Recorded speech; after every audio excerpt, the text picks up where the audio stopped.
students marched to try and stop the government from putting fee deregulation to the test. The protesters set their sights on Town Hall, knowing the changes would cut deeper than their classrooms.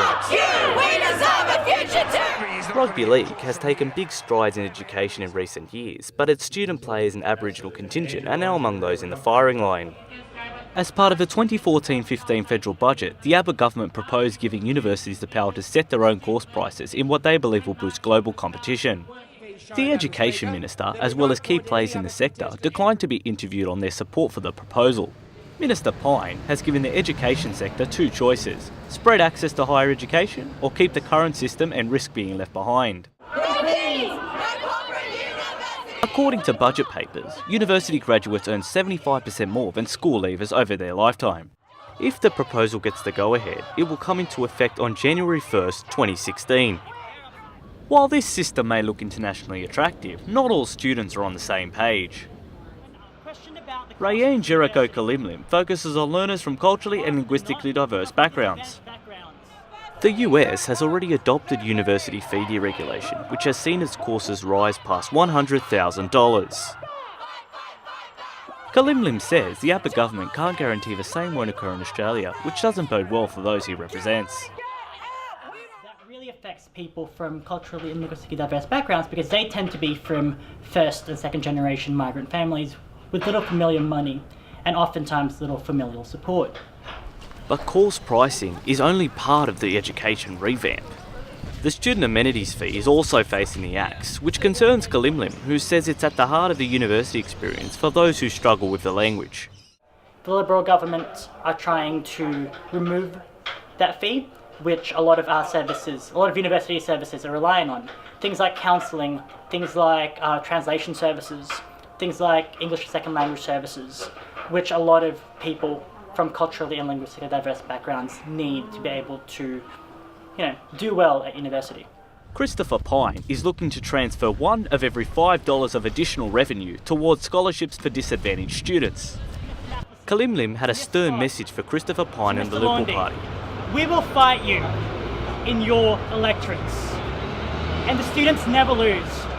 When the students are organised, and when the students campaign, and when the students want to make sure that they can study and that the future can study, they will win, and you will lose.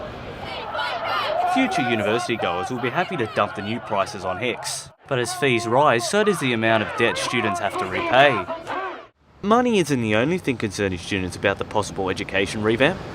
Students rely on teachers as key sources of knowledge within the institutions, but the educators are experiencing problems of their own.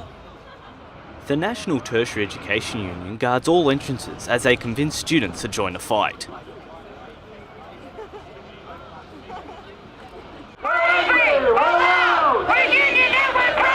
The NTEU is a watchdog made up of teachers and senior academics that protect their rights to research and fair working conditions.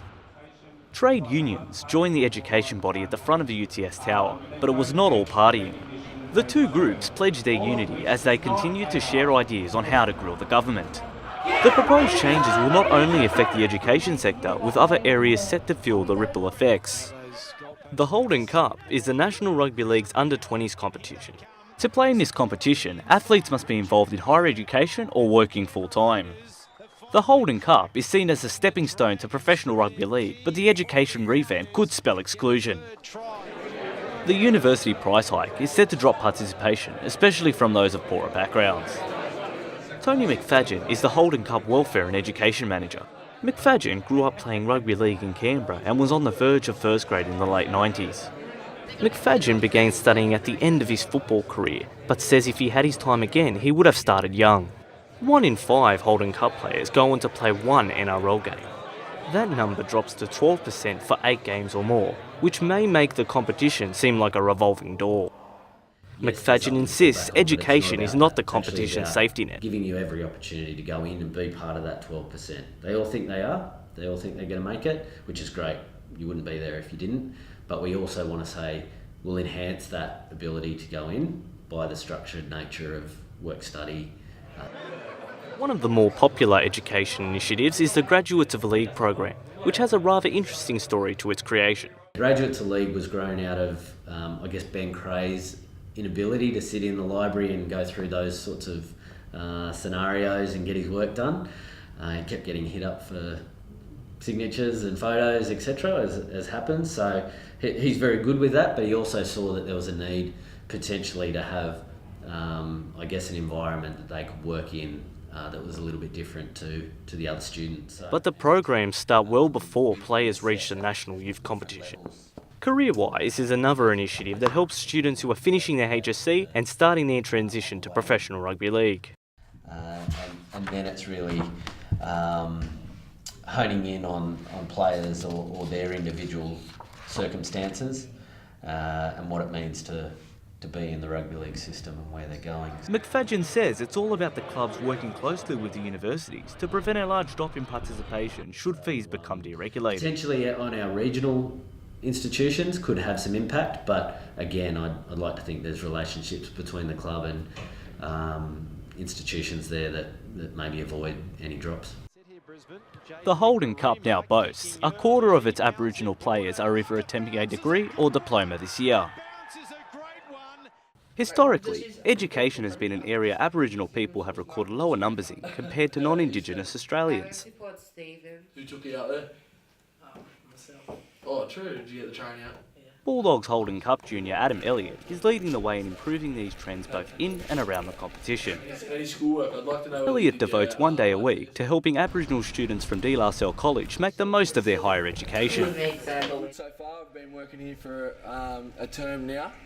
And all my students, these are all the boys here, all here on the same day, which I might add is a good achievement for the fellas to all be here and coming to school and having fun and here to learn, but also here to just have a muck around with their mates and have a bit of a play around.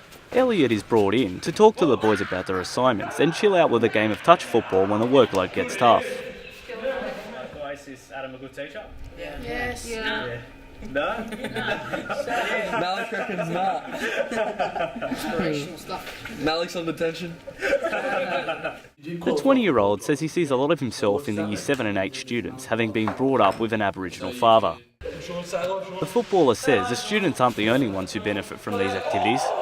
I get to come here during the week and do a bit with the lads and realise that they're all either fans of football or they don't care about football or whatever, so it sort of puts me in this perspective that it's not the end of the world, or two, like these fellas love hearing about me playing and all that sort of stuff as well, so it makes me proud to be able to play as well. Elliott says any culture can try whatever tactic it likes, but students will be more likely to stay away from university if it means digging deeper into their pockets. It's always a worry to sort of think that prices are going to go up because, one, it's going to scare people off wanting to study in the first place, and not so much thinking about the big picture of what you get at the end. You just start to think like it's out of proportion with what they can actually put forward to go to uni. So.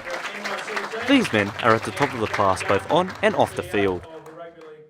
The Rugby League Players Association Academic Awards celebrate rising stars that have shown diligence in their studies while representing their state and countries at youth level. Currently, Holden Cup players are entitled to education grants each year, but if they are overlooked for the big time, the game will cut their assistance 12 months later, leaving the students to fend for themselves. Players only have to look around for a history lesson. The Sydney Cricket Ground is one of Australia's most iconic sporting venues, home to the old member stand and Yabba, who has turned a new shade of bronze. This year, there have been 220 players enrolled in university from the approximate 1,000 that have been put through in 2014. The figure is a big jump from the 68 recorded in the first competition in 2008. Next up from the Titans, studying Bachelor of Nursing at Griffith University, Mitch Sharp.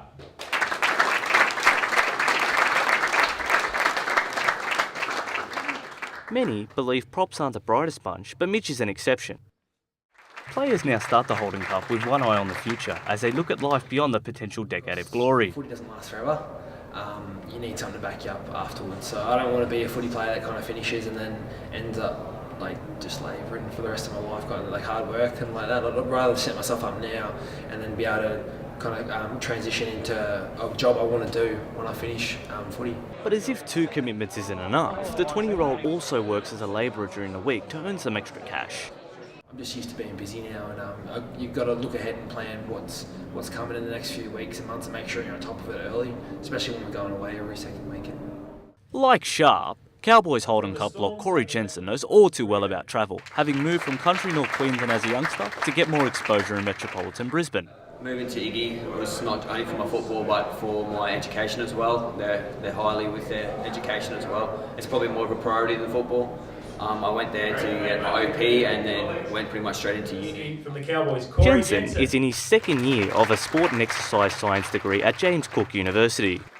Much like his team's defence, the student takes an organised approach to make sure he comes out on top. It is tough.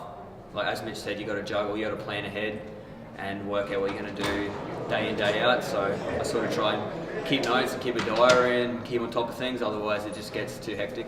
The Lock says, while fees may be increasing, you can't put a price on a dream. Hard because everything's expensive these days, it's a high cost thing. But then again, I guess if it's your dream and it's not a job that you want to do, then it shouldn't really set you back, the financial costs, because you got hex to that, you can pay it off eventually. But if it's something you want to do, then I say go for it. It's once in a lifetime. Sharp is fortunate the game covers most of his university expenses, but he can't help but imagine the hit players would take if they weren't compensated. Definitely helps that the NRL helps out with the grants and whatnot, keeping us going. So it doesn't affect us as much, but I don't know how people who aren't being helped along can do it actually. Jerome Rapati has played almost 150 National Rugby League games for the New Zealand Warriors. A bad run of injuries caught up with the veteran, which forced him to retire earlier this year. Rapati is still around the club and says the current crop of junior warriors line up for advice on how to make the big time. The first intention obviously is to play NRL. When they come to here, they always talk about what's it like to play in the NRL, what's it like to play on big stadiums, train full time, things like that. The good thing about that is that we can also, while we're telling them about it, we can introduce the educational aspect about it, and also the fact that it's not very long that you have in the NRL, and that your off-field responsibilities are just as important as the on-field ones. Rapati was the recipient of a new award at the RLPA Academic Awards ceremony. The Pacifica is awarded to current Polynesian players who have been excellent mentors to their peers and junior players. The award was presented by Rapati's former international teammate Nigel Wagner, who is also a welfare officer with the NRL.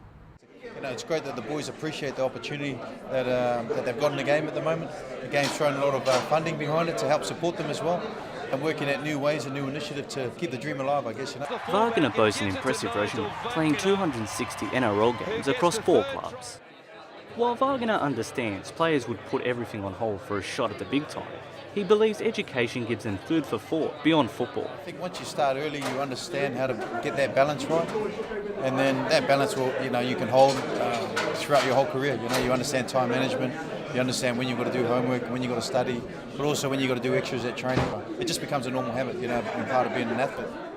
Shark Ben Shahood says he and other rookies love listening to greats like Wagner because they give direction on the next stage of life. I was talking to Andrew Ryan a couple of weeks ago because he lives down the Shire, and he runs his own landscaping business, you know what I mean, and it's really awesome to see how he's succeeded in rugby league and then now he's fallen back on his landscaping business. Like, that's awesome, you know what I mean? Like, far out.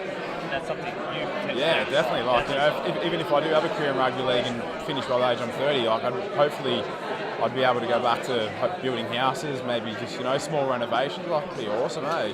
While Shahood appreciates the advice from former greats, he was quick to point out the support from those who mean most. So, like, straight away when I finished my HSC, they were happy with what I wanted to do, like being a carpenter. They were happy and enrolled me into TAFE and helped me through that way. And with footy as well, they're really supportive. So if I need any help, a lift or anything, they're there straight away, which is awesome. Family grants and mentoring, the game has invested a lot of time and effort into education. There is now plenty to fall back on for those who are left behind. 11 of the 17 players named in last year's Academic Team of the Year have gone on to make their NRL debut this season. Who knows what's on the horizon? For the 2014 NRL RLPA Academic Team of the Year. It will be tough to watch all the hard work come undone should the university price hike turn NRL hopefuls away. Education cuts don't just affect education. There have been a lot of questions thrown at the proposed education revamp, but full-time students aren't the only ones who want answers, with the future of student rugby league players also up in the air. Because the government's plan to deregulate university fees impacts many outside the institution's four walls. Tony Salerno, UTS News.